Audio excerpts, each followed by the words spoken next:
संत जी बोले ठीक नहीं होगा, क्या करोगे भाई? बोले नोचेत त्यजाम्य हम प्राणास्त्वदग्रे शोक मूर्छित। बेटा नहीं दिया तो सिर पटक पटक के आपके चरणों में आत्महत्या कर लूंगा। मैं तो ब्राह्मण मर ही जाऊंगा, पर आपको ब्रह्म हत्या लगा के ही छोड़ूंगा। अब संत जी घबराए, हे भगवान अच्छी राम राम करी। अच्छे भले जा रहे थे और इसे नमस्कार क्या हो गई, ये तो मेरे हाथों के पीछे पड़ गया। अब बेटा कहां से दूं जब प्रारब्ध में नहीं, और नहीं देता तो ब्रह्म हत्या लगती है।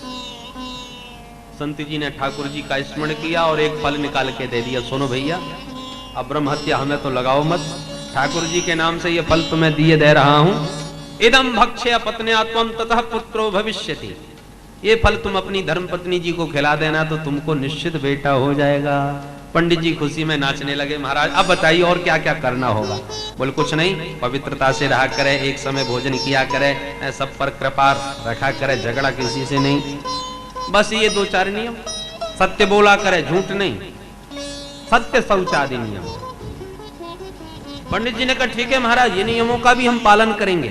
बस प्रणाम किया, संत जी की परिक्रमा लगाई और चल पड़े। दौड़े दौड़े घर आए, सुनती हो देवी जी आई, कहो क्या बात है महाराज? बोले देखो तुम्हारे लिए क्या चीज लाया हूं। क्या है? बोले ये फल है, खा लो जल्दी से। देवी जी बोली वाह, ऐसे चिल्ला रहे थे जैसे 9 लखा हार लाए हो। अरे फल क्या मैंने आज तक खाए नहीं? पंडित जी बोले ऐसा वैसा फल नहीं है, इस फल को खाने से तेरे को बेटा होगा। ओहो ऐसा फल है? बोले हाँ। किसने दिया? बोले एक महात्मा जी के पीछे पड़ गया, सिर पटक पटक के रोया, तब कहीं महाराज जी ने करुणा करके ये फल दिया है। अब बहस मत करो, जल्दी से पालो। अब धुंधली बड़ी कुतर्कनी, उसने मन में सोचा भगवान जाने उल्टा सीधा क्या मंत्र पढ़वा लाए, मैं तो सोच समझ करके ही खाऊंगी, मैं चक्कर में पड़ने वाली नहीं हूं, पागल नहीं हूं, बहुत दूर तक की सोचती हूं। बोलो जय श्री कृष्ण। स्वामी जी से कहा सुनो आप अपना काम करो, मैं जब नहा धो के शुद्ध पवित्र होंगी तब इस फल को पाऊंगी, ऐसा दिव्य फल को ऐसे थोड़ी खाया जाता है। पंडित जी को लगा ठीक कहती हो, पर भूल मत जाना, ध्यान से खा लेना। बोले महाराज बिल्कुल चिंता मत करो। पंडित जी तो खुशी के मारे तुरंत बाहर निकले और अपने इष्ट मित्रों के पास जाकर के सब सुनाने लगे, आज हमारे साथ ऐसा ऐसा हुआ। और देवी जी फल लेके बैठ गई, खाऊं के न खाऊं। पड़ोसिन आके बोली बहन क्या सोच रही हो आज? बोले बहन तू खूब आई, ये फल हमारे स्वामी जी लाए, कहते हैं इसको खाने से बेटा हो। भाई मुझे तो सब बकवास लगता है, अच्छा तू बता मैं क्या करूं? पड़ोसिन बोली इसमें सोचने की क्या बात है? अरे फल ही तो है, खा लो, फायदा होना होगा हो जाएगा, अन्यथा कोई हानि तो नहीं, फल के खाने से हानि तो कुछ नहीं होगी ना, कोई औषधि तो है नहीं जो कोई बुरा प्रभाव करे, रिएक्शन कर जाए, ऐसी तो कोई बात नहीं है। औषधि तो है नहीं, फल है, खा लो, फायदा तो हो ही गई, नहीं होगा तो हानि कुछ नहीं। बहुत समझाया। बोले नहीं बहन, फल भक्षेण गर्भस्य गर्भेणोदर वृद्धिता। फल खाने से सचमुच कहीं मैं गर्भवती हो गई तो मेरे उदर में बालक जब आ जाएगा तो भोजन कम हो जाएगा, भोजन कम हो जाएगा तो मैं अल्प शक्ति ही कमजोर हो जाऊंगी, कमजोर हो जाऊंगी तो गृह कार्यम कथम भवे, घर का पूरा काम मैं अकेली करती हूँ, तू तो जानती है घर में कोई नौकर चाकर तो है नहीं, जबकि फूटी पौड़ी नहीं उठाती इधर से उधर, मैं सब काम करती हूँ तो ये सब काम कौन करेगा? पड़ोसिन बोली ये कोई समस्या है? अरे अपनी ननद को बुला लेना, घर का सब काम संभाल लेगी, क्योंकि जब बुआ बनती हैं तो तुरंत बधाई लेने तो आ जाती हैं, काम करने को भी तो इनको बुलाओ। धुंधली बोली बहन तू ठीक कह रही है, परंतु हमारी ननद नंबर 1 की चोटी है, 10 दिन को काम करने आएगी और न जाने कितना माल अपने घर ले जाएगी। ननंदा संहरेस्तदा, इसलिए मैं उसे कभी नहीं बुलाने वाली, भले ही नौकर चाकर बुला करके काम करवा लो। पड़ोसन ने बोली ठीक है जैसे बने काम कर लेना, परंतु फल को तो खा। बोले बहन तू कहती है तो खा तो लूंगी, पर एक डर मुझे बहुत लगता है। क्या? बोले मैंने सुना है गर्भिणी स्त्री ज्यादा तेज भाग नहीं सकती। पड़ोसन बोली तो तुम्हें कहां दौड़ में हिस्सा लेना है, घर में आराम करना, कुछ ही दिनों की तो बात है। धुंधली बोली नहीं वैसे तो कोई कुछ नहीं, कोई समस्या नहीं, पर घर में कब भूकंप आ जाए कोई पता है, भागना पड़ेगा सबको के नहीं बाहर, घर में आग लग जाए, डकैती पड़ जाए। दैवात घाटी ब्रजेत ग्रामे पलायत गर्भिणी कथम, कब कुदेव से कब क्या हो जाए कोई भरोसा नहीं। सबको तो भाग करके अपने प्राण बचाने का अवसर मिलेगा, मैं कैसे भाग पाऊंगी। मैंने तो सुना है बहन सुखदेव जी 12 वर्ष तक माँ के गर्भ में रहे। मेरा बेटा कहीं 2-4 साल भी रह गया तो तदा में वनडम भवे, मेरा तो मरना निश्चित हो जाएगा। एवं कुतर्क योगेन तत्फलम नैव भक्षितम। बोल वृंदावन बिहारी लाल की जय। नारायण नारायण नारायण श्रीमन्नारायण नारायण नारायण भजमन नारायण नारायण नारायण भजमन नारायण नारायण नारायण श्रीमन्नारायण नारायण नारायण श्रीमन्नारायण नारायण नारायण श्रीमन्नारायण नारायण नारायण श्रीमन्नारायण नारायण नारायण भजमन नारायण नारायण नारायण भजमन नारायण नारायण नारायण श्रीमन्नारायण नारायण नारायण श्रीमन्नारायण नारायण नारायण लक्ष्मी नारायण नारायण नारायण नारायण नारायण नारायण लक्ष्मी नारायण नारायण नारायण लक्ष्मी नारायण नारायण नारायण बद्री नारायण नारायण नारायण नारायण नारायण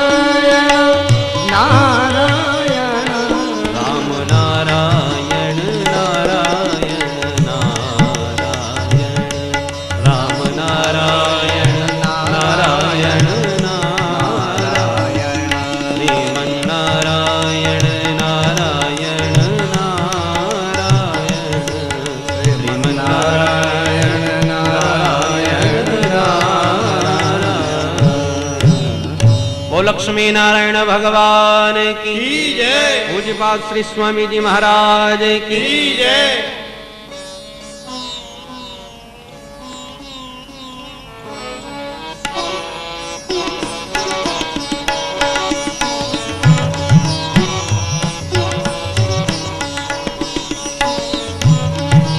एवं कुतर्क योगेन तत्फलम नैव भक्षितम्। व्यर्थ के कुतर्क करती रही धुंधली और उसने फल को खाया ही नहीं। और जब पतिदेव ने पूछा तो कह दिया वो तो मैंने तभी खा लिया था। झूठ बोल दिया। एक दिन इसकी छोटी बहन आई, उसके सामने भी जब रोई, अनुजे करवाणी किम, तू मेरी सगी बहन है, तू बता मैं क्या करूं। छोटी बहन ने कहा ये सब बकवास है, फल के चक्कर में मत पड़। पहले प्रयोग पशु पक्षियों पर किया जाता है, इसलिए पहले तू अपनी गैया को फल खिला जो वर्षों से बंधी पड़ी है, उसके भी तो कोई बछड़ा नहीं, देखें फल से क्या होता है। तू अपनी चिंता मत कर, मुझको बच्चा होने वाला है, मैं तुझे दे दूंगी, कोई संकट भी नहीं पड़ेगा और बेटा भी मिल जाएगा। बस धुंधली बड़ी प्रसन्न हो गई, बहन तूने तो मेरी सारी समस्या हल कर दी। और छोटे बहन के वचनों पर विश्वास करके फल गाय को खिला दिया। कालांतर में छोटी बहन के बेटा हुआ तो धुंधली को दिया। धुंधली ने अपना बेटा बताते हुए स्वामी जी को दिखा दिया, देखो स्वामी कितना सुंदर पुत्र हुआ है। भाई एक ही समस्या है, क्या? बोले मेरे स्तनों में दुग्ध नहीं। तो क्या करोगी? बोले अब मैं अपनी छोटी बहन को बुला लूं, यदि आप आज्ञा दो तो। स्तनों नास्ति कुचे मम, वो मेरे बच्चे को लालन पालन करती रहेगी। हाँ हाँ ठीक है, जो भी कुछ करो उचित समझो वही करो, पुत्र का रक्षण भली भांत होना चाहिए। तो महाराज पतिना तत्कृतम सर्वम पुत्र रक्षण हेतवे, जो उसने कहा सो किया आत्मदेव ने, और किसी को कुछ पता नहीं चलने दिया। बड़ा भारी उत्सव पुत्र जन्म का आत्मदेव पंडित जी ने मनाया। 3 महीने के बाद ही जिस गाय को फल खिलाया तो उसके भी सुंदर बेटा हो गया। सर्वांग सुंदरम दिव्यम निर्मलम कनक प्रभम बड़ा ही सर्वांग सुंदर पुत्र। गांव वालों को पता चला, देखने वालों की भीड़, पंडित जी बधाई हो, भगवान देते हैं तो ऐसे ही देते हैं। कहा तो एक बेटा नहीं दिया, तो आपको भी बेटा और गैया को भी बेटा। आश्चर्य की बात, गाय का बेटा मनुष्य जैसा, केवल कान गाय जैसे हैं। पंडित जी ने नाम रख दिया गोकर्ण। अपने पुत्र के नाम पर विचार कर रहे थे कि धुंधली बीच में बोल पड़ी, सुनो कष्ट मैंने उठाए, नाम रखने आप चले आए, तो आप बताओ क्या नाम रखना है। बोले मेरा नाम धुंधली, बेटे का नाम धुंधकारी होना चाहिए। ठीक है देवी, जैसी आपकी इच्छा। दोनों ही धीरे धीरे बड़े हुए, तो एक विख्यात दूसरा कुख्यात। कियत कालेन तौ जातौ तरुणौ तनयावति, गोकर्ण पंडितो ज्ञानी धुंधकारी महाखल। गोकर्ण जी परम विद्वान और धुंधकारी उतना ही दुष्ट, चोरियां करने लगा, डकैतियां डालने लगा। ऐसा कोई दुराचरण नहीं जो धुंधकारी न करता हो। महादुराचारी धुंधकारी, परम सदाचारी श्री गोकर्ण जी। स्थिति ये आ गई कि घर का सारा धन बर्बाद कर दिया। पंडित जी रोने लगे। क्व तिष्ठामि क्व गच्छामि को मे दुःखं यतोहै, प्राणास्तजामि दुःखेन हा कष्टं न संस्थितम्। हे भगवान, कहाँ जाऊं, किसके पास बैठूं, किसको सुनाऊं। इससे तो अच्छा है कि जंगल में जाके कहीं मर जाऊं। पहले भी मर रहे थे, पहले ही मरने के लिए ही गए थे। और पंडित जी से लाख संत ने कितना समझाया, फिर भी नहीं। नो चेत त्र्याम में हम प्राणास, मर जाऊंगा महाराज नहीं बेटा तो। अब क्यों मर रहे हैं? बोले बेटा क्यों हो गया। यही है संसार की विडंबना। जिसके हैं वो भी परेशान, जिसके नहीं है वो भी परेशान। दुखी होकर के मरने की सोच रहे थे, घर छोड़ के निकल रहे थे कि गोकर्ण जी ने जब पिताजी की मन स्थिति को देखा तो सामने आके समझाया, पिताजी कहाँ जा रहे हैं। बोले बेटा संसार से दुखी हो गया। तब गोकर्ण जी ने समझाने का प्रयास किया, पिताजी ये संसार असार है, दुख रूप है, कौन किसका बेटा, सब संसार दुख के आतप में संतप्त है। अरे छोड़िए अपनी तुम्हारी बात, न तो देवराज इंद्र सुखी हैं, न चक्रवर्ती सम्राट सुखी हैं। अरे बेटा तो संसार में कोई तो सुखी होगा। बोले पिताजी सिर्फ एक सुखी है। कौन? न चेन्द्रस्य सुखम किंचित न सुखम चक्रवर्तिनः, सुखमस्ति विरक्तस्य मुनिरेकांतहीनः। पिताजी जो सब कुछ त्याग करके परम विरक्त होकर के वन में केवल हरि भजन में मस्त है, संसार में वही स्वस्थ है और वही सुखी है। कोई तन दुखी कोई मन दुखी, कोई धन बिन रहत उदास, थोड़े थोड़े सब दुखी, सुखी राम के दास, सुखी राम के दास। राम के दास कभी न होवे उदास। मां की सब परेशानी है। अन्नणी चाप प्रवासी च सवारी चरमोदते, जिसके ऊपर कोई ऋण नहीं, देव ऋण, ऋषि ऋण, पितृ ऋण से जो मुक्त हो चुका है और एकांत में हरि भजन में जो मस्त है, वही संसार में सच्चा सुखी है। धनहीन कहे धनवान सुखी, धनवान कहे सुख राजा को भारी, राजा कहे महाराजा सुखी, महाराजा कहे सुख इंद्र को भारी। इंद्र कहे चतुरानन को सुख और ब्रह्मा कहे सुख विष्णु को भारी। पर तुलसीदास विचार कहे, हरि भजन बिना सब लोग दुखारी। इसलिए पिताजी न चेन्द्रस्य सुखम किंचित न सुखम चक्रवर्तिनः, सुखमस्ति विरक्तस्य। सच्ची शांति त्याग में है, वैराग्य में है। त्यागात शांति अनंतरम। बड़ा अद्भुत उपदेश गोकर्ण जी ने अपने पिताश्री को प्रदान किया। और कहा पिताजी आप सबको छोड़िए और वन में जाकर के हरि भजन में मन को लगाइए। बोले बेटा हरि भजन में मन लगे कैसे? तो गोकर्ण जी महाराज ने 2 श्लोकों में मानो भागवत का सब सार ही सुना दिया। ते स्तिमांसरुधरे विमतिं त्यजत्वम् जाया सुतादिषु सदा ममतां विमुञ्च पश्यानि संजगदिदं क्षणभङ्गनिष्ठम् वैराग्य राग रसिको भवभक्तिनिष्ठः धर्मं भजस्व सततं त्यज लोकधर्मान् सेवस्व साधु पुरुषां जहि काम तृष्णाम् अन्यस्य दोष गुण चिंतनमाशु मुक्त्वा सेवा कथा रसमहो नितरां पिबत्वम्। गोकर्ण जी कहते हैं पिताजी संसार में बांधने के सशक्त 2 बंधन हैं, अहमता और ममता। देह के प्रति अहमता और देह के नातों के प्रति ममता। इसलिए इन दोनों रस्सियों को खोलो, दोनों बंधनों को खोलो। देहात्म बुद्धि का परित्याग करो। जो देह सप्त धातु युक्त है, देह में अस्थि मांस मेद मज्जा स्नायु आदि से ये बना हुआ सप्त धातु युक्त पंचभूतात्मक शरीर है, जिसको हम अपनी आत्मा माने बैठे हैं। देहात्म बुद्धि हमारी हो गई है, इसी को आत्मा मान करके हम इसको पकड़े बैठे हैं। इसका परित्याग करो और विचार करो, जब देह ही हमारा नहीं तो देह के नाते हमारे कैसे हो सकते हैं?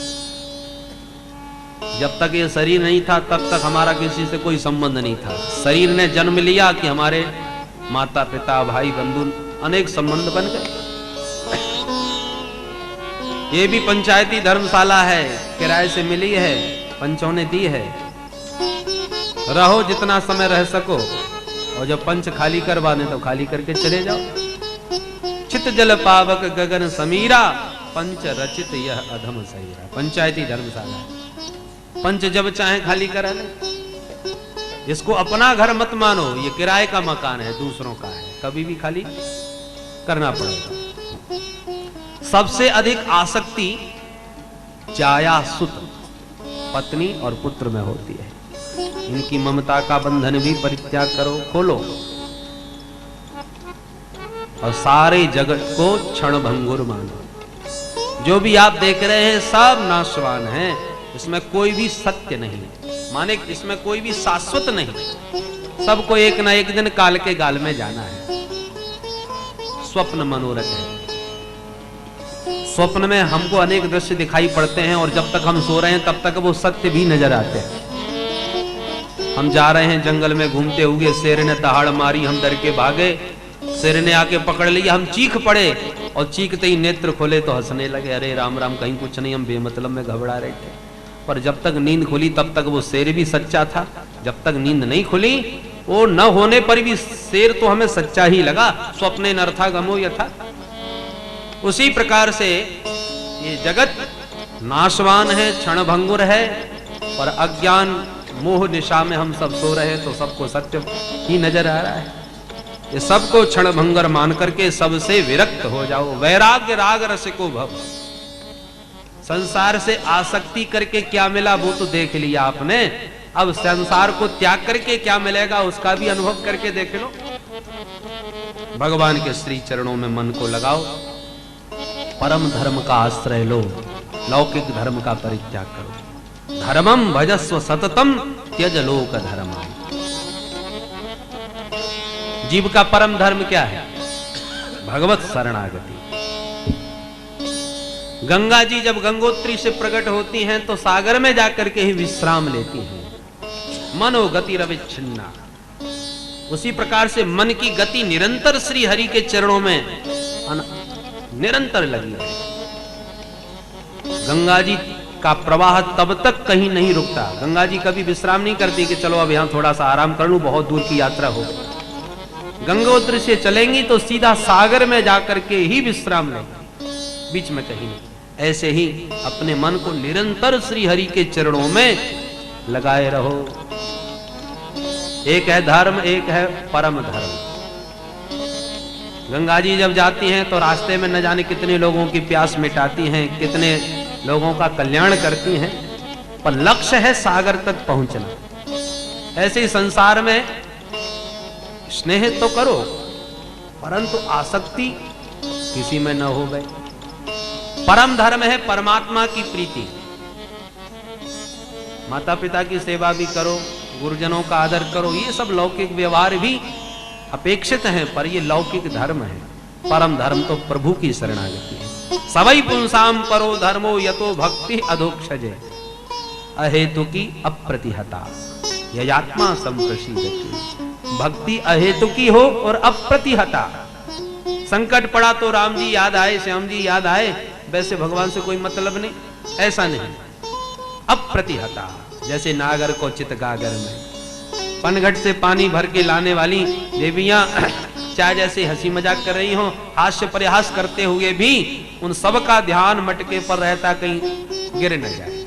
ऐसे इसी प्रकार से काम करते चलो, नाम जपते चलो। संसार के व्यवहार ये लौकिक धर्म है, परंतु परमात्मा में समर्पण परम धर्म है। और उस परम धर्म की प्राप्ति में लौकिक धर्म कोई बाधा पहुंचाता है तो परित्याग कर दो। जाके प्रिय न राम वैदेही तजियता है कोटि वैरी सम यद्यपि परम सने। भगवान कहते हैं सर्वधर्मान परित्यज्य माम एकम शरणम व्रज।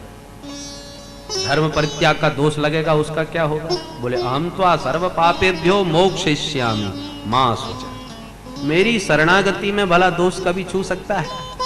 पर त्याग कब किया जाए? जो वस्तु आपके पास होगी उसी का तो त्याग करोगे। तो पहले धर्मों का आचरण करो, धर्माचरण करके ही तो उसका परित्याग करने का अधिकार आपको मिलेगा। किसी के पास खाने को रोटी ना हो और वो कहे हमने बादाम का हलवा छोड़ दिया, हमको अच्छा नहीं लगता, हमने परहेज किया है, तो ये कोई परहेज हुआ? कोई सज्जन आकर के हम 6 घंटे मौन व्रत रख लिए हैं महाराज नियम से कब तक आपका मौन चलता है? बोले रात्रि 10 बजे से प्रातः 4 बजे तक। तो ये कोई व्रत हुआ? तो उसी प्रकार से पहले धर्मों का आचरण करो और फिर परम धर्म का आश्रय ग्रहण करके लौकिक धर्म का परित्याग करो। धर्मम भजस्व सततम त्यज लोक धर्म सेवस्व साधु पुरुषा जहि काम तृष्णा। संसारी के पास बैठोगे तो संसार की प्रीति प्राप्त होगी। कोई अपने बहू बेटा की प्रशंसा करेगा तो आपके मन में भी कामना जगेगी कि हमारे भी बहू बेटा ऐसे होते, हमने ये बनाया है, ये निर्माण किया है, वो करवा रहे हैं। तो संसार की चर्चा संसारियों से सुन सुन करके आपके प्रति भी, आपके मन में भी संसार का ही अनुराग जागृत होगा। और जब साधु पुरुषों का संग करोगे तो साधु पुरुषों से तो भगवत चर्चा ही सुनने को मिलेगी, तो आपके मन में भी भगवत प्रीति जागृत होगी। सताम प्रसंगान मम वीर्य संवेदो भवंति हृत कर्ण रसायना कथा। संतों के द्वारा तो भगवान की मधुर मंगलमयी कथा सुनोगे तो निरंतर हरि चरित्र सुनते सुनते आपके मन में भी भगवत प्रीति जागृत होगी और संसार की दुर्वासनाओं का स्वतः त्याग हो जाएगा। इसलिए साधु पुरुषों का संग करो। और अन्यस्य दोष गुण चिंतन मांसुक्त्वा। हम लोग अधिक से ज्यादा समय दूसरों के चिंतन में देना, कौन घाटा खा रहा है, कौन फायदा कर रहा है, किसने अच्छा किया, किसने बुरा किया, उससे क्या। अपने आप को सुधारो, बाद में दूसरे के सुधारने की सोचो। एक उंगली जब सामने वाले पर आप उठाते हो तो 3 उंगली मुड़ के आपसे ही पूछती हैं कि तुम कैसे हो, अपने भीतर भी झांक के तो देखो। बुरा जो देखन मैं चला, बुरा न मिलिया कोई, और जब दिल खोजा आपना तो मुझसे बुरा न कोई। अपने भीतर झांकना प्रारंभ करो, दूसरों को मत देखो। अन्यस्य दोष गुण चिंतन माशु मुक्त्वा। न किसी के गुण न किसी के दोष। गुण दोष दृशिर दोष। दूसरों का गुण दोष देखना ही दोष है। गुणस्तु भय वर्जिता। जो किसी का गुण दोष न देखे वही सबसे बड़ा गुणवान है। तो इस प्रकार से अपने भीतर झांकना प्रारंभ करो। पर स्वभाव कर्माणि न प्रशंसेत न ग्रहे। व्यर्थ का समय नष्ट न करो दूसरों की चर्चा में। और कि भाई किसी का दोष ना देखो, ये तो ठीक है, पर गुण भी मत देखो। दोष और गुण दोनों से मुक्त हो जाओ। गुण देखने को मना क्यों किया? बोले दोष देखोगे तो घृणा करोगे और गुण देखोगे तो आसक्ति करोगे। इसलिए दूसरों के गुण दोष देखो ही मत। और सेवा कथा रसमहो नितराम पिबत्वम, संतों के सानिध्य में निरंतर हरि के चरित्रों का रसपान करो, ताकि भगवान के चरणों में रति उत्पन्न हो जाए। भाई कथा से ही तो भगवान के स्वरूप का, स्वभाव का ज्ञान प्राप्त होता है। जब तक सुनोगे नहीं तब तक ज्ञान होगा कैसे भगवान का? और जब तक उनके स्वभाव स्वरूप का ज्ञान नहीं होगा तब तक आपके मन में उनके प्रति प्रीति कैसे होगी? जाने बिनु न होए परितीति, बिनु परितीत होए नहीं प्रीति। इसलिए कथा रस पान करो। एवं सुतोक्ति वसतोपि गृहम विहाय। ऐसा सुनते ही गौकर्ण जी के वचनों का ऐसा प्रभाव पड़ा कि आत्मदेव ने गृह त्याग दिया। कथा यही बातें संत ने भी समझाई थी, मुंचा ज्ञानम प्रजा रूपम, पर उस समय बेटे का भूत सवार था, इसलिए कुछ समझ में नहीं आया। और जब तक हमारे जीवन में ठोकर न लगे तब तक हमारी समझ में कुछ आता भी नहीं। माँ थप्पड़ भी मारती है तो बच्चे को ठीक करने के लिए, तो भगवान विपत्ति भी देते हैं तो हमको संसार का रूप समझाने के लिए, क्योंकि जीवन में विपत्ति ना आवे तो संसार का असली चेहरा समझ में नहीं आता। रहे मन विपदा हु भली, जो थोड़े दिन होए, हित अनिहित या जगत में जान परत सब कोय। तो असली चेहरा लोगों का समझ में आ जाता है। इसलिए विपत्ति भी होनी चाहिए, और विपत्ति को भी संत प्रसाद मानते हैं भगवान का। कुंती महारानी ने तो वरदान ही मांगे। बोलो जय श्री कृष्ण। आज सच्चा वैराग्य हो गया, और वही संत की बात जब अपने पुत्र गौकर्ण के द्वारा एक एक सुनी तो हृदय में पूर्ण विश्वास हो गया। आज अपने बेटे की भी बात समझ में आ रही है। कल इतने बड़े संत ने समझाया तो भी समझ में नहीं आया, क्योंकि आज चोट खाए हुए हैं। वो जो विचार मन में था पुत्र सुख का, वो निकल चुका है। निकले बाहर और वन में जाके संत सानिध्य में दसम स्कंद का पाठ करते हुए परम पद के अधिकारी हो गए। इधर पिताजी के जाति धुंधकारी ने माताजी को सताना प्रारंभ किया तो उन्होंने अंधकुआं में गिर के आत्महत्या कर ली। गौकर्ण जी तीर्थ यात्रा करने के लिए निकल गए, और धुंधकारी ने असाध्वी स्त्रियों को 5 ला करके घर में ही बैठा लिया। चोरी करता है, डकैती डालता है, सारे दुष्कर्म करता है उन देवियों को प्रसन्न रखने के लिए। एक दिन बहुत सारी संपत्ति लेके आया तो उन्हीं 5 ने विचार किया कि जिस दिन राजा इसे पकड़ लेगा उस दिन हमारा धन भी जाएगा और हमारी भी दुर्गति होगी। इसलिए राजा के हाथ मरे उससे अच्छा है हम ही इसको ठिकाने लगा दें तो हम तो सुरक्षित रहें। ऐसा सोच करके मदरा मदान धुंधकारी को सैया पर शयन कराते हुए पलंग से ही बांध दिया। चिल्लाने लगा जोर जोर से बचाने के लिए, तो एक देवी दौड़ के गई और तप्तांगार समूहाश्च तन मुखे विचिक्षिपुः अग्नि ज्वालाति दुखेन व्याकुलो निधनं गतः। चूल्हे से आग के अंगारे ले आई और मुंह में ठूस ठूस के भर दिए और उसी से तड़प तड़प करके मर गया। गड्ढा खोद के गाड़ दिया, धन का बंटवारा करके सब अपने अपने स्थान को गए। श्री सूत जी महाराज कहते, ऋषियों स्त्रीणाम नैव तु विश्वासं दुष्टानाम कारेत बुधः। जो असाध्वी स्त्रियां होती हैं धन के लिए वो कुछ भी कर सकती हैं। सुधामयम बसो बचो यासाम कामिनाम रसवर्धनम हृदयम क्षुरधाराभम प्रियः को नाम योषिताम। जिनकी वाणी में ही अमृत झलकता है पर हृदय में छुरा चलता है। किसी से इनका स्नेह नहीं, इनका तो धन से प्रीति होती है। इसलिए इनसे हमेशा सावधान रहना चाहिए। महाभयानक प्रेत बन गया धुंधकारी, अकाल मृत्यु मरा। एक दिन गौकर्ण जी को जब पता चला तो गया में सबका पिंडदान किया, श्राद्ध तर्पण किया और एक दिन अपने घर लौट के आए। रात्रि में विश्राम कर रहे थे कि अचानक भेड़ का बच्चा दिखा। उठ के बैठ गए, ये कहां से आया? अगले क्षण भेड़ का बच्चा भैंसा बन गया, अगले क्षण हाथी हो गया, फिर इंद्र बन गया, फिर मनुष्य बन गया। जोड़ जोड़ से रोने लगा। गौकर्ण जी घबराए। किंबा प्रेतः पिशाचो वा राक्षसो सीति संसनः। भूत प्रेत राक्षस बेताल कौन है भैया? हमको इस प्रकार से विविध रूपों से क्यों डरा रहे हो? इशारा करता है पर बोल नहीं पाता। हाथ में जल लिया, मंत्र पढ़ के जो मारा वाक शक्ति जागृत हो गई और तुरंत अपना परिचय। अहम भ्राता त्वदीयोऽस्मि धुंधकारीति नामतः स्वकीयेनैव दोषेण ब्रह्मत्वं नाशितं मया। भैया मैं तो तुम्हारा ही भाई धुंधकारी हूं। मैंने कितने दुष्कर्म किए इसकी कोई गिनती नहीं, जिसके कारण आज महाप्रेत बना भटक रहा हूं। केवल वायु पीने को मिलती है, कुछ खा पी नहीं सकता। अहो बंधो कृपा सिंधु, आप मेरे भाई हो, कृपा सिंधु हो, मुझे इस संकट से उबारो। गोकर्ण जी बोले मैंने तो तुम्हारा पिंडदान किया था, श्राद्ध किया था गया में, फिर तुम्हारी मुक्ति क्यों नहीं हुई भाई? धुंधकारी बोला मैं नंबर 1 का महाप्रेत हूं, पिंडदानों से तरने वाला नहीं। 100 पिंडदान करो, श्राद्ध करो तो भी मेरा कल्याण होने वाला नहीं। गया श्राद्ध सतेनापि मुक्तिर्मे न भविष्यति। गोकर्ण जी तो घबरा गए, हे भगवान तब तो आपके उद्धार का कोई बहुत ही विशेष उपाय करना पड़ेगा। आप पधारो, हम तुम्हारे उपाय का विचार सोचेंगे, विचार करेंगे। धुंधकारी अदृश्य हो गया, रात भर नींद नहीं आई। प्रातःकाल होती विद्वानों से परामर्श गौकर्ण जी ने लिया इस विषय पर, भाई क्या किया जाए, मेरे भाई के उद्धार का कुछ उपाय बताओ। कोई स्पष्ट रूप से कहने को तैयार नहीं। तो गौकर्ण जी महाराज ने सूर्य भगवान की आराधना करी। ये प्रत्यक्ष नारायण है जगत के, प्रत्यक्ष भगवान का प्रकाश प्रकट हो रहा है। तुभ्यम नमो जगत साक्षिन ब्रूहि में मुक्ति हेतु कम।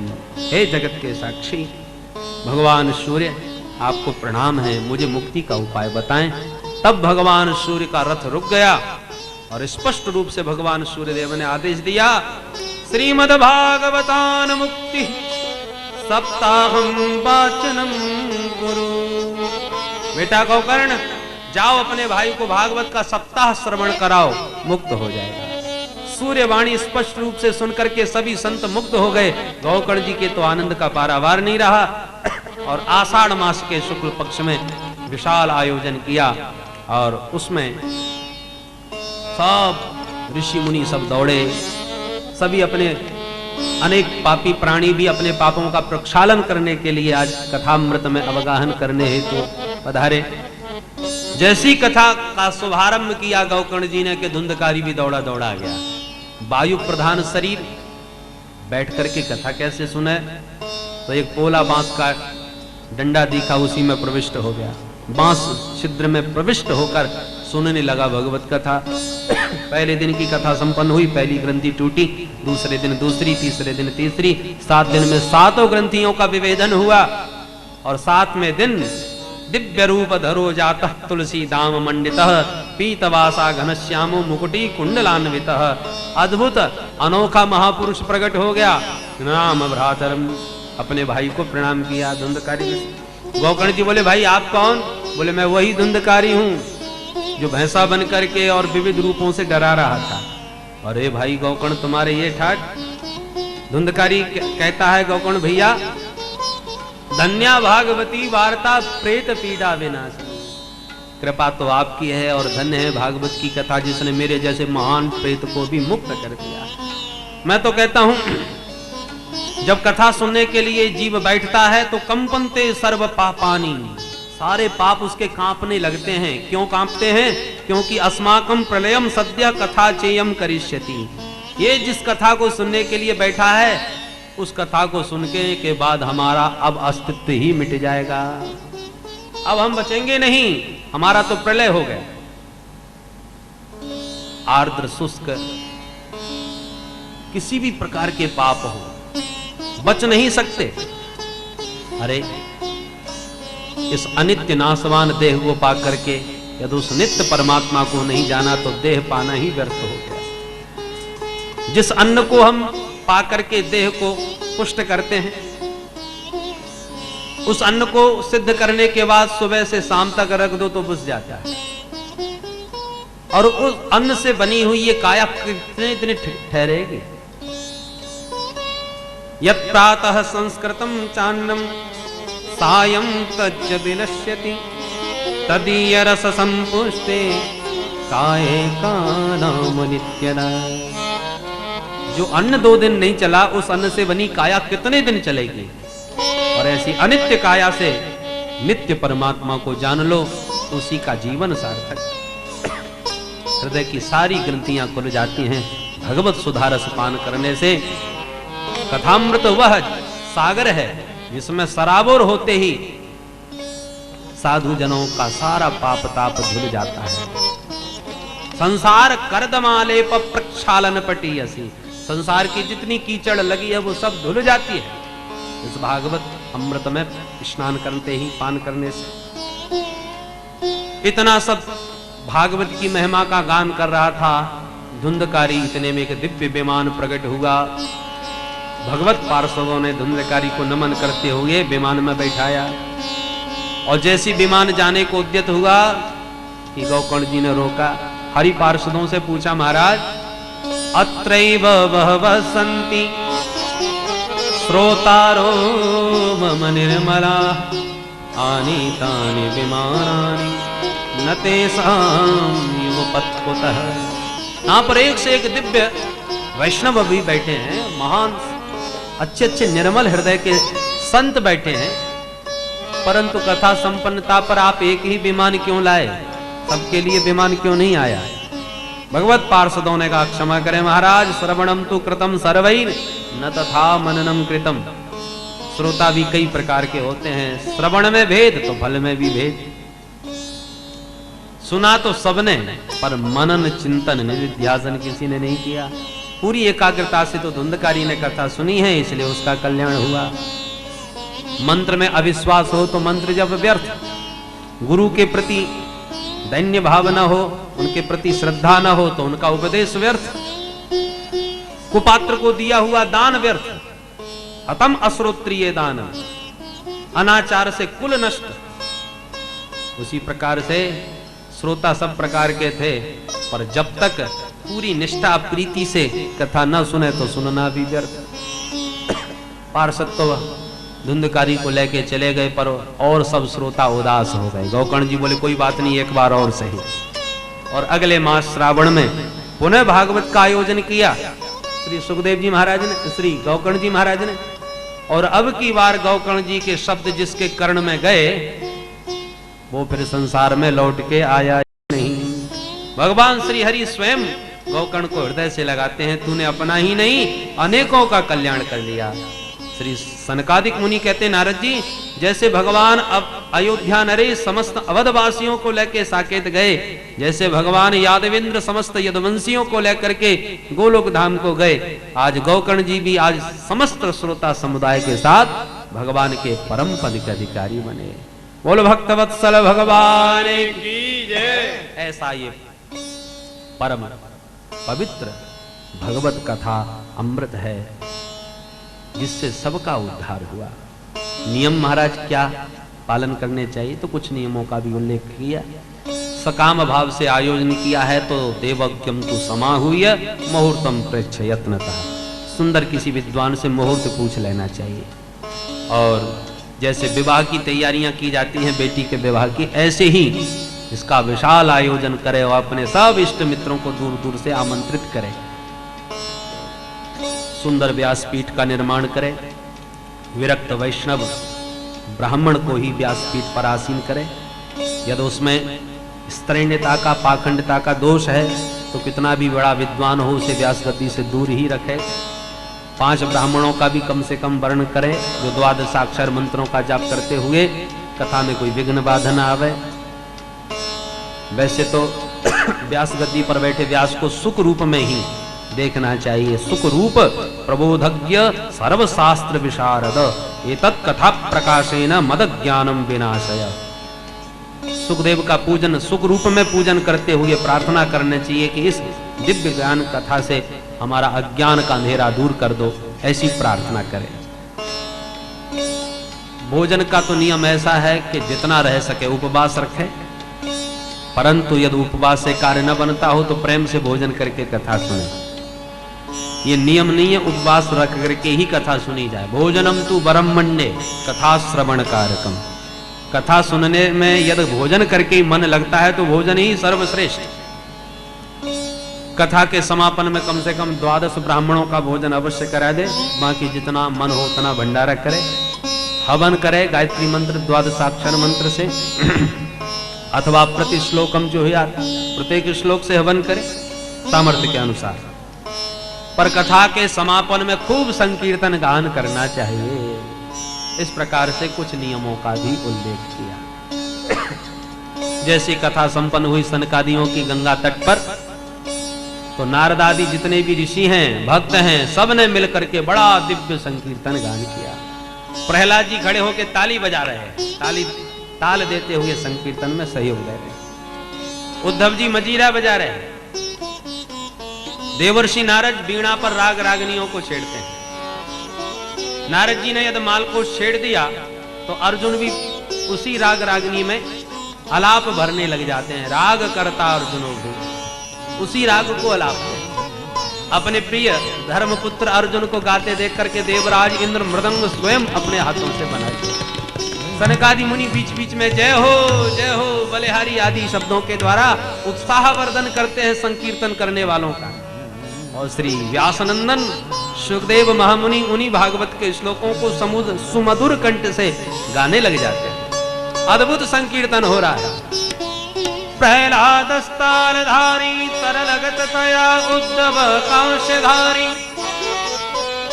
वीणाधारी सुरर्षि स्वर कुशलतया राग करता अर्जुनो भूत इंद्रो वादी मृदंगम जय जय सुकरा कीर्तने ते कुमारा यत्राग्रे भाववक्ता सरसरचनया व्यासपुत्रो बहु। गायन वादन तो बहुत हो रहा है पर नाचने वाला कोई नहीं। संगीत के 3 अंग हैं, गायन वादन नृत्य। तो नृत्यकार कोई नहीं दिखा तो भक्ति महारानी खड़ी हुई और दोनों पुत्र ज्ञान वैराग्य का हाथ पकड़ के बड़े भाव होकर के भाव के साथ नृत्य किया। ननर्त मध्य त्रिकमेव तत्र भक्त्यादिकानां नटवत सुतेजसाम। भक्ति ज्ञान वैराग्य तीनों नृत्य कर उठे। ऐसा अलौकिक संकीर्तन हुआ महाराज कि सब संत झूम झूम करके गाने लगे। नारायण नारायण नारायण श्रीमन्नारायण नारायण नारायण भजमन नारायण नारायण नारायण भजमन नारायण नारायण नारायण लक्ष्मी नारायण नारायण नारायण लक्ष्मी नारायण नारायण नारायण बद्री नारायण नारायण नारायण बद्री नारायण नारायण नारायण राम नारायण नारायण नारायण राम नारायण नारायण नारायण कृष्ण नारायण नारायण नारायण कृष्ण नारायण नारायण नारायण श्रीमन नारायण नारायण नारायण श्रीमन नारायण नारायण नारायण भजमन नारायण नारायण नारायण भजमन नारायण नारायण नारायण श्रीमन नारायण नारायण नारायण श्रीमन नारायण नारायण नारायण नारायण नारायण नारायण। बोल लक्ष्मी नारायण भगवान की जय। इस प्रकार से भागवत के महात्मा का गान किया। यम पुरुष जब चलते हैं जीवों को लेने तो यमराज उनके कान में धीरे से कहते हैं, सुनो भगवत कथा रसिकों से जरा दूर ही रहना, नहीं तो पिटाई पड़ेगी। जो भगवान की कथा के रसिक नहीं हैं उन्हीं को पकड़ा करो, रसिकों से दूर रहा करो। ऐसी भगवान की मधुर मंगलमयी कथा। आइए मंगलाचरण और करें। श्रीमद् भागवत का शुभारंभ यहीं से होता है। महात्मा के बाद श्रीमद् भागवत में 18,000 श्लोक, 335 अध्याय, 12 स्कंद हैं। मंगलाचरण बड़ा दिव्य श्री वेदव्यास जी महाराज करते हैं, हम और आप भी सब मिल करके अपने अपने इष्ट का स्मरण करें इसी मंगलाचरण से। जन्माद्यस्य यतोऽन्वयादितरतश्चार्थे स्वभिज्ञस्वराट् तेने ब्रह्म हृदय आदिकवये मुह्यन्ति यत्सूरयः तेजो वारिमृदां यथा विनिमयो यत्र त्रिसर्गो मृषा धाम्ना स्वेन सदा निरस्तकुहकं सत्यं परं धीमहि। संतों ने इसके अनेकों अर्थ किए हैं। आइए कृष्ण परक अर्थ हम और आप श्रवण करें। सत्यम सच्चिदानंद स्वरूपम श्री कृष्णम परम परमेश्वरम धीमहि ध्यायामः। हम सच्चिदानंद स्वरूप श्री कृष्णचंद्र जी का ध्यान करते हैं। भगवान श्री कृष्ण कैसे हैं? आद्यस्य जन्मादि विकार रहतस्यापि यतः यत्र वसुदेव गृहे जन्म। जो भगवान आदि अंत से परे हैं वो अजन्मा प्रभु भक्तों को सुख देने के लिए वसुदेव जी के घर में जन्म धारण करते हैं। और जन्म लेते ही अन्वयात इतरतः अनुपश्चात आयात अगच्छत कुत्र इतरतः इतरत्र गोकुले। जन्म लिया मामा कंस के कारागृह में मथुरा और जन्म लेते ही भाग गए श्री धाम गोकुल। और ऐसे भागे कि कंस को पता भी नहीं चलने दिया। अर्थेषु कंस वंचनादि प्रयोजनेषु अभिज्ञः निपुण। कंस के ही कारागृह में जन्म लेके चले आए और कंसादि दानवों को पता भी नहीं चलने दिया। इतने परम कुशल हैं केशव। ग्वाल बालों में जिनकी अपूर्व शोभा हुई गोकुल में स्वराट। ऐसी विचित्र लीलाएं करी कि तेने ब्रह्म हृदय आदि कवये। आदि कवये ब्रह्मणे ब्रह्मांडम विस्मापयतुम वत्स वत्स पालादि रूपम तेने विस्तारितवान। जिन प्रभु ने अपनी लीला को ऐसा विचित्र किया कि ब्रह्मा जी को भी मोह में डाल दिया और अपना ही विस्तार करके स्वयं बछड़े और ब्रजवासी भी बन गए। 10वें स्कंद के 13वें अध्याय में आप श्रवण करेंगे कि ब्रह्मा जी भी जिनकी लीलाओं में मोहित हो गए। छोड़ो ब्रह्मा जी को, मुह्यन्ति यत सूरयः सूरयः बलदेवादयोपि मुह्यन्ति। जिन प्रभु की दिव्य लीलाओं से दाऊजी महाराज भी मोहित हो जाते हैं, वो भी इनकी लीला रहस्य को नहीं जान पाते। तेजो वारि मृदां यथा विनिमयो। जिन गोविंद की पावन मधुर बंसी ने सबको मोहित कर दिया। निरंतर प्रवाहित यमुना के जल को पाषाणवत बना दिया। गिरिराज गोवर्धन के शिलाखंड द्रवीभूत हो जाते हैं भगवान की सुंदर सुमधुर बंसी निराज श्रवण करके। कन्हैया की जब बंसी बजती है तो कल कल कल्लोल करती हुई कमनीय कालिंदी का कलरव भी कुंठित हो जाता है। पाषाण द्रवित हो जाते हैं। पाषाणात्रे द्रवत्वम यमुनायाः काठिनत्वम। तेजो वारि मृदां यथा विनिमयो यत्र त्रिसर्गो मृषा। यत्र श्री कृष्ण चरित्रे त्रिसर्गः अमृषा। श्रीधाम वृंदावन, श्रीधाम मथुरा और श्रीधाम द्वारिका, ये भगवान श्री कृष्ण की 3 नगरी हैं, 3 पुरी हैं। और तीनों में ही जो भगवान का सर्ग है परिकर। श्रीधामादि ग्वाला ब्रज में, उद्धवादि सखा अक्रूर आदि परिकर मथुरा में और पटरानिया द्वारिका में। ये तीनों धामों का जो सर्ग है, सृष्टि है, परिकर है, वो सब भगवान के समान ही सच्चिदानंद स्वरूप है, नाशवान नहीं। अमृषा धामना स्वेन सदा निरस्तकुहकम। स्वेन मथुराख्येन धामना तन्निवासनाम सदा सर्वदा निरस्तम कुहकम संसार लक्षणम येन तम। जिन धामों का आश्रय लेने वाले भक्तजनों का भी भगवान संसार प्रपंच समाप्त करा देते हैं, जन्म मरण के प्रपंच से मुक्ति दिला देते हैं, ऐसे सच्चिदानंद स्वरूप परमेश्वर श्री कृष्णचंद्र जी का हम सब मिल करके ध्यान करते हैं। बोल बाल कृष्ण भगवान। द्वितीय श्लोक में अनुबंध चतुष्टय धर्म प्रोजित कैतवोत्र परमो निर्मत्सराणां सतां वेद्यं वास्तवमत्र वस्तु शिवदं तापत्रयोन्मूलनम्। इस श्लोक में 3 बार अत्र शब्द का पृथक पृथक प्रयोग किया। अत्र श्रीमद्भागवते परमो धर्म निरूप्यते नान्यत्र। श्रीमद्भागवत का मुख्य विषय है परम धर्म का निरूपण, और इसमें जिस ढंग से परम धर्म का निरूपण किया गया है वो अन्यत्र आपको देखने को नहीं मिलेगा। निष्कपट परम धर्म, ये मुख्य विषय है, प्रतिपाद्य विषय है। भागवत सुनने का अधिकारी कौन? निर्मत्सराणाम सताम, जो निर्मत्सर है। परोत्कर्ष असहनम मत्सरः तदरहितानाम। मत्सर माने मच्छर। बाहर के मच्छर तो काटते हैं, उनको बचने का भी उपाय हमको आता है, परंतु जो मच्छर भीतर घुसा है उसको निकालना बड़ा कठिन है। मत्सर में और मच्छर में थोड़ा सा ही अंतर है। मच्छर बाहर काटता है, मत्सर भीतर काटता है। मत्तः सरती, मुझसे भी आगे निकल गया।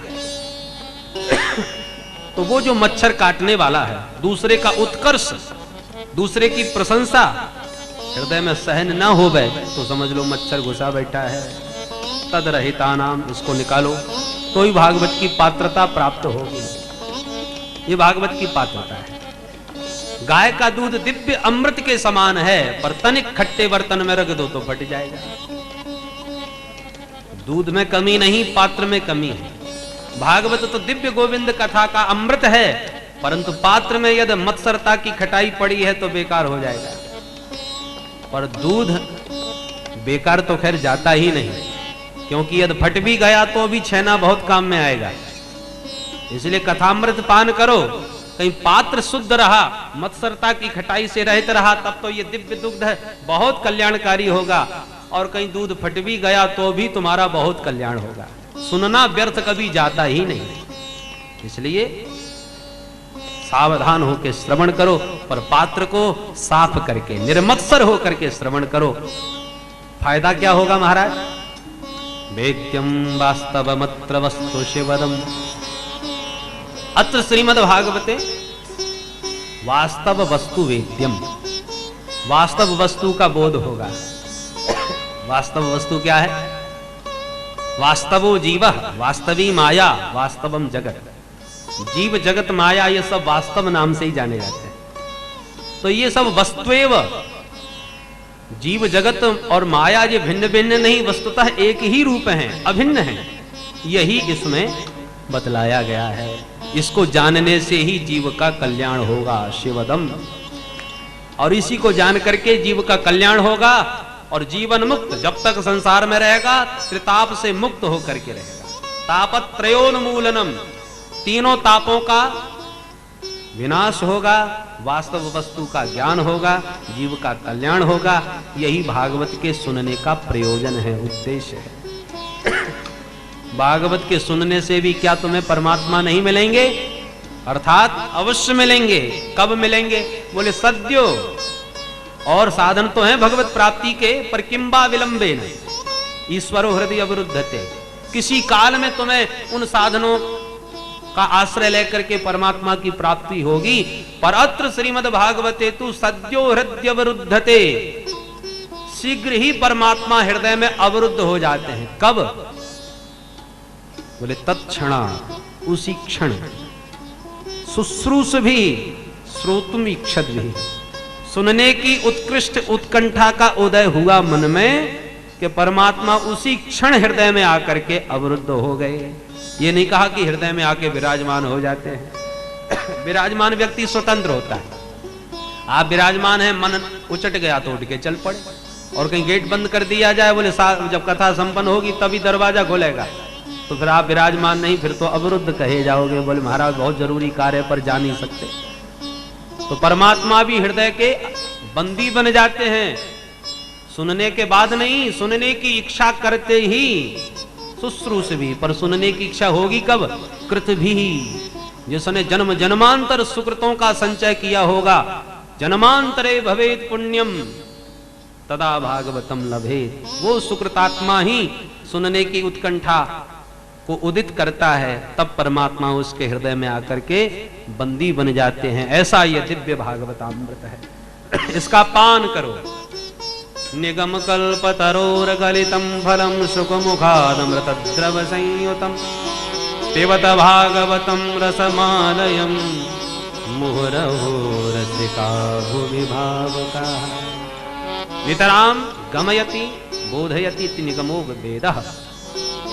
निगम नाम वेदों का है, सैव कल्पतरु, और वेद रूपी कल्प वृक्ष का परिपक्व फल है श्रीमद् भागवत।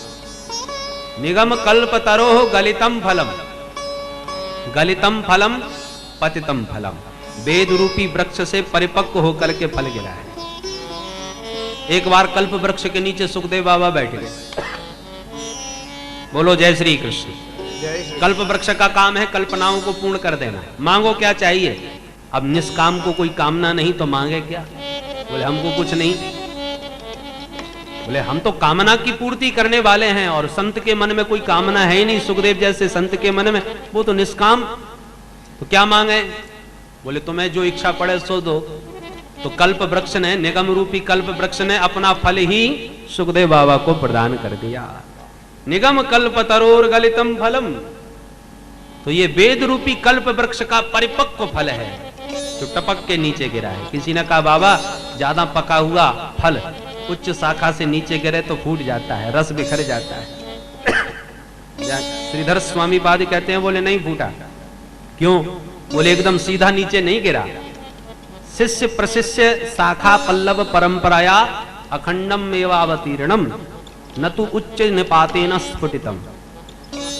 ये सीधा ऊपर से नीचे नहीं गिरा है, अपितु शाखा प्रति शाखा के द्वारा सनई सनई अखंडम अवतीर्णम, ज्यों का त्यों धरा पर आया है। नारायण रूपी शाखा से ब्रह्मा रूपी शाखा पर, ब्रह्मा रूपी शाखा से नारद रूपी शाखा पर, नारद से व्यास रूपी शाखा पर, व्यास से सुख रूपी शाखा पर सनई सनई आया है। इसलिए ज्यों का त्यों, इसका रस बिल्कुल नहीं बिखरा। किसी ने पूछा महाराज ये फल पका हुआ है, अखंड इस धरा पर आया है, परंतु कहीं खट्टा निकला तो? व्यास जी कहते नहीं बड़ा मीठा है। अरे क्या प्रमाण है महाराज? बोले प्रमाण ये है कि तोता जिस फल में चोंच मार दे समझ लो मीठा ही निकलेगा। मेरे भागवत रूपी फल में भी तोता ने चोंच लगा दी। किस तोते ने? सुखमुखाद अमृत द्रव संयुतम। परम वीतराग परमहंसाचार्य श्री सुखदेव जी महाराज के सुमधुर अधरों से विगलित फल है, जो जन्म लेते ही परमहंस परिव्राजक बन गए। व्यास जी की पुकार भी जिनको लौटा न सकी, जो स्वयं दिव्य ब्रह्मानंद में जाकर के स्थित हो गए वन में, परंतु जब भागवत अमृत कान में पड़ा तो ब्रह्मानंद भी फीका पड़ गया। आत्मा रामाश्च मुनयो निर्गंथा अप्यरुक्रमे। आत्मा राम संत भी जो निर्ग्रंथ थे, सारी ग्रंथियों से परे, वो भी दौड़े। हरेर गुणा क्षिप्त मति, चुंबक की तरह जिन भागवत के श्लोकों ने सुखदेव बाबा के चित्त को खींच लिया, ऐसा ये दिव्य कथामृत जिसको आकर के सुखदेव जी ने उच्चिष्ट कर दिया। तोता हर फल में चोंच नहीं मारेगा, और चोंच मार दे तो समझ लो निश्चित मिठाई निकलेगा। तो ब्रह्मानंद भी जिस मधुरता के सामने फीका पड़ गया, तो वो भागवत सुधामृत फल कितना मीठा होगा, इसी से कल्पना कर लीजिए। अमृत द्रव संयुतम, प्रत्येक फल में रस होता है। भागवत रूपी फल में कौन सा रस है? बोले रसो वही सह रसम हेवान ब्रध्वानंदी भवती। श्रुतियों ने जिस परमात्मा को रसस्वरूप कह के प्रतिपादित किया है, वही अमृत रस परमात्मा इसमें विद्यमान है। अमृत नाम परमात्मा का है। मृत माने मरने वाला, अमृत माने कभी ना मरने वाला। तो भगवान अमृत है, वो मरने जीने से परे, वो तो दिव्य अमृत रूप है, चिन्मय रूप है। उन श्री कृष्ण रूपी अमृत से परिपूर्ण है भागवत रूपी फल। पिबत, पियो। किसी ने कहा फल कहीं पिया जाता है, चूसा जाता है, खाया जाता है? ये फल कैसा है जो पीने को कह रहे हो? व्यास जी कहते हैं ये फल बिना छिलका गुठली वाला है। छिलका गुठली वाले फलों को तो चूस लो, रस चूस करके फेंक दो, परंतु ये पिबत भागवतम रसमालयम, ये रसमय फल है, ना छिलका है ना गुठली है, इसलिए कर्णपुटों से निरंतर पान करते चले जाओ। कब तक पिए?